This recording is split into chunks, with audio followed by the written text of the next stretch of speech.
கல்யாணம் ஆகி ஃபர்ஸ்ட் நைட்லயே அணி கொடுத்தனும் இருக்கணும் அந்த வார்த்தை அவங்க கேட்டாங்க. எனக்கு அப்படியே ஷாக் ஆன மாதிரி இருந்தது, ஒரு இடியே விழுந்த மாதிரி இருந்தது. சரி போ செட் ஆயிடும், அவங்கள மைண்ட் மாத்திடலாம் அப்படின்னு. அவங்க துணி என் துணி மட்டும் தான் வாஷ் பண்ணுவாங்க.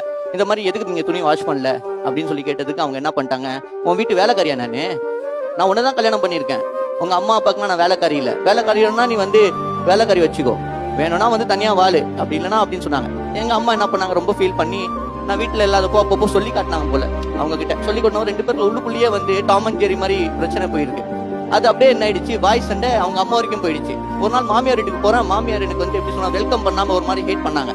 அதுக்கப்புறம் அப்படியே பேசி என் வைஃப் கிட்ட நான் எக்ஸ்பிளைன் பண்ண, என்ன உங்க அம்மா ஒரு மாதிரியா பண்றாங்க, ஆமா உனக்கு மரியாதை தரணுமா அப்படின்னு சொல்லி ரொம்ப இன்சல்ட் பண்ணாங்க. அந்த தனி கொடுத்தனம் போக உங்களுக்கு விருப்பம் இல்லாத போது உங்க மனைவி கிட்ட சொன்னீங்களா, எனக்கு தனி கொடுத்த போக விருப்பம் இல்லைன்னு நான் முதல் இரவுல சொன்னீங்க? சார், ஆசைப்பட்டு வெளிநாட்டுல கஷ்டப்பட்டு டாய்லெட்லாம் கிளீன் பண்ணி கஷ்டப்பட்டு நான் சம்பாரிச்சு நான் வீடு கட்டியிருக்கேன். அதுவும் சிமெண்ட் ஷீட் வீடு தான், சரிங்களா?